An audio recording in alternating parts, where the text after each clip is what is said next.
Hello বন্ধুগণ, কেমন আছো তোমরা সবাই? তো হঠাৎ করে সাডেন আমরা প্ল্যান করলাম মানালি যাওয়ার জন্য। তো তাড়াহুড়ো করে ফ্লাইটে টিকিট কেটে নিলাম দিল্লি যাওয়ার জন্য। তো এটা ছিল আমার ফার্স্ট টাইম প্লেনে ওঠার অভিজ্ঞতাটার আমি সেরকম ভাবে কি বলবো। টেক অফের সময় খুব ভয় লেগেছিল, কিন্তু ল্যান্ডিং এর সময় কোনো ভয় লাগেনি। তারপরে পৌঁছে গেলাম দিল্লিতে বাস ধরে নিলাম মানালি যাওয়ার জন্য। তো ওখান থেকে মেবি 11 থেকে 12 ঘন্টা লেগেছিল মানালি পৌঁছাতে। টুক করে দেখি মাঝ রাস্তায় দাঁড়িয়ে গেল বাস প্যাসেঞ্জার্সদের খাবারের জন্য। ওখানকার কুকুরগুলো এত ফ্ল্যাপি না, কি বলবো, খুবই কিউট।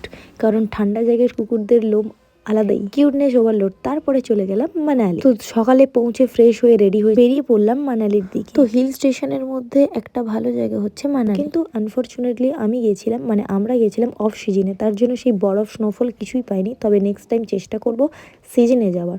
তো বুঝতে পারছো, মানালি গেছি কিন্তু বরফ পাই, ব্যাপারটা এরকম হলো না যে দীঘা গেছি কিন্তু ঢেউ নেই। যাই হোক বন্ধুগণ, ওখানে গিয়ে অনেক ভালো ভালো ভিডিও শুট করেছি, যেগুলো আমার ইনস্টা আইডিতে তোমরা পেয়ে যাবে। ইনস্টা আইডির নাম পিউ বেরা দাস।